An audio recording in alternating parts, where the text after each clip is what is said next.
Salut à tous les amis de Midi Foot, ravi de vous retrouver au stade de Dortmund, au Westfalenstadion, le Signal Iduna Park pour ce troisième et dernier match de l'équipe de France dans cette phase de groupe de l'Euro 2024 face à la Pologne.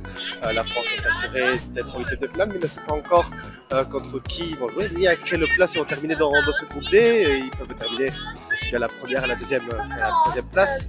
On va rentrer tout simplement dans ce stade de Dortmund et c'est parti pour ce nouvel épisode.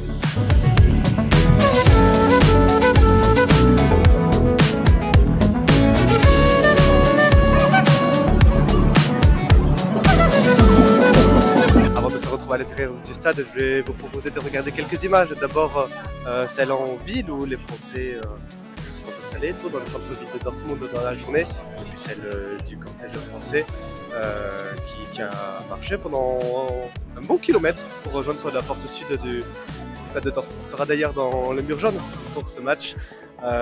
Donc voilà, hâte de vous retrouver à l'intérieur. Je vous laisse avec les images de la matinée.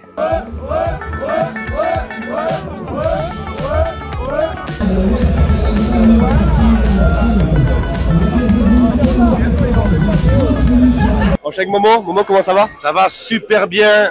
Eh, les Lewandowski, les cuits, il est cuit les gars. C'est les whisky, on va le boire. Et la noisette, elle va marquer? La noisette les gars, t'es pas content, triplé. Moi je vois le premier but de Mbappé pour l'Euro, c'est ce soir les gars. T'as pas dormi devant le stade de Dortmund là cette nuit? Non, j'ai pas campé. Le soleil n'est pas assez haut pour camper les gars. La tente on la sort pour les demi-finales, pour la finale. C'est quoi le prono donc? Mon prono, 2-0 pour l'équipe de France. Un but de Mbappé et un but contre son camp de Lewandowski. Allez les bleus. Allez les bleus, on va gagner.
Allez, ça y est, enfin dans ce Signal Iduna Park de Dortmund qui abrite donc, vous le savez, les matchs du Borussia Dortmund en général. Et ce stade fait à peu près 80 000 places. Il a été construit en 1974 et entièrement rénové en 2006 pour la Coupe du Monde. Et là donc on va arriver tout doucement dans le mur jaune, vous voyez, avec des fresques un peu partout sur les murs de ce stade, c'est assez joli. Hâte de voir ce que ça donne à l'intérieur.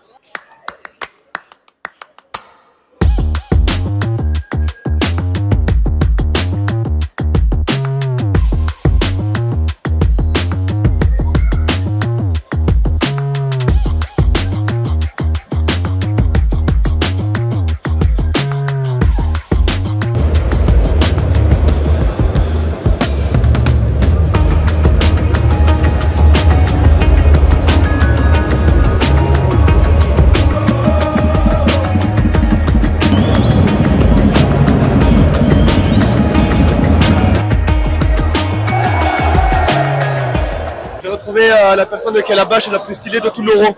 Alors je suis pas à la base moi personnellement, mais je suis avec des copains du territoire de Belfort et je tiens à les remercier. Ils m'ont transmis le drapeau, ils étaient aux deux premiers matchs et ce soir je pense qu'ils pensent comme moi, on va gagner 3-0. C'est quoi ton prénom?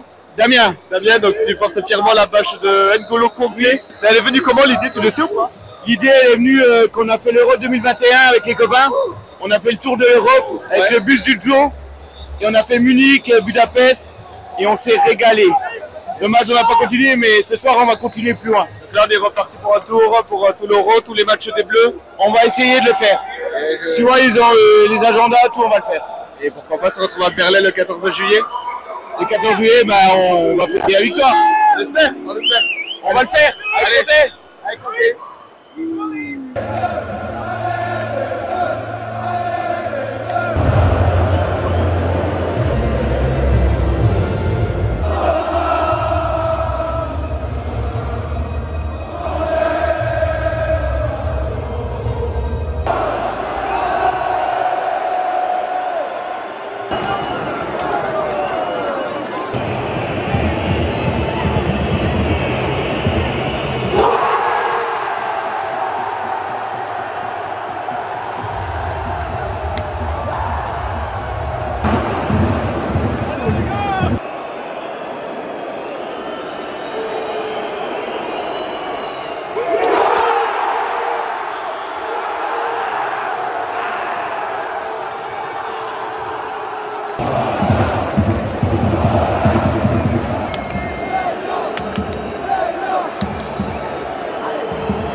voilà, c'est terminé à Dortmund, match nul de l'équipe de France face à la Pologne sur le score de 1 partout. Les Français ont réussi à marquer, oui, on ouvrant l'espère sur penalty grâce à Kylian Mbappé. Mais là, la déception, c'est que les Français se sont organisés sur penalty également. Penalty marqué par Robert Lewandowski qui avait raté sa première tentative. Et Mike Maignan s'était quand même pas mal avancé, pour être honnête. Du coup, il n'a pas réussi à arrêter la deuxième tentative de l'attaquant du FC Barcelone. Donc la France termine deuxième et devra se taper une partie de tableau qui est difficile avec notamment l'Allemagne, avec l'Espagne, avec le Portugal. Alors, on va aller chercher la première réaction des supporters français. Les gars, déçus de ce résultat? Un peu déçu parce que c'est très frustrant, on a eu beaucoup d'occasions mais j'ai l'impression que dans l'avant-dernier geste et même le dernier geste, il n'y a pas beaucoup d'efficacité donc ouais, décevant. Ouais, qu'est-ce qui a manqué là pour aller chercher les 3 points? Comme Florian l'a dit, je pense vraiment c'est l'efficacité devant le but parce que l'équipe était présente ce soir mais on a vraiment vu que c'était dans le dernier geste où on n'a pas su finir. On a su se créer les occasions, c'est vraiment dans le dernier geste où ça a pêché. Du coup, c'est la deuxième place du groupe, partie de tableau difficile. Ça rend les choses plus compliquées pour la suite de la compétition. C'est ça, ouais. On va taper forcément des équipes meilleures. Après, pour gagner l'Euro, il faut battre les meilleurs, donc il faudra passer par là. Ça aurait été mieux de passer, de faire crescendo, j'ai envie de dire, pour essayer d'élever le niveau au fur et à mesure. Mais bon, on n'aura pas le choix. Si on veut gagner l'Euro, il faudra battre des gros aussi. Tu restes quand même confiant pour la suite? Oui, on reste confiant. On a quand même un statut d'équipe leader quand même pour cette compétition. Forcément, comme il a dit, on reste l'équipe de France. Donc peu importe la partie tableau, alors c'est sûr ça sera plus compliqué, on va être beaucoup plus fatigué pour aller jusqu'en finale par exemple. Mais oui, on est tous derrière l'équipe de France bien sûr. On se voit lundi à Düsseldorf alors, c'est ça? Bien sûr, on va essayer d'avoir nos places bien sûr. On va essayer. Bon, ben voilà, il y a forcément de la déception et de la frustration, surtout à l'issue de ce match où la France tenait son match par le bambou, mais a cédé à encaisser ce but.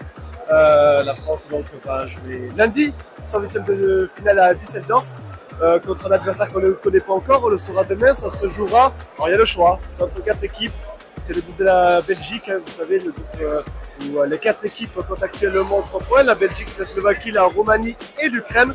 Donc tout reste possible dans ce groupe, on saura donc très vite qui la France va affronter en 8e de finale, lundi à Düsseldorf donc. Par contre après ça pourrait se compliquer, ça pourrait être potentiellement un Portugal en quart de finale, l'Espagne ou l'Allemagne en demi et donc une finale contre l'équipe de l'autre partie de tableau, on verra jusqu'où la France ira. Car moi je vous laisse ici, il est l'heure de quitter ce stade de Dortmund, ce très beau stade de Dortmund et donc on se retrouve lundi à Düsseldorf pour le 8e de finale de la France. Allez, salut!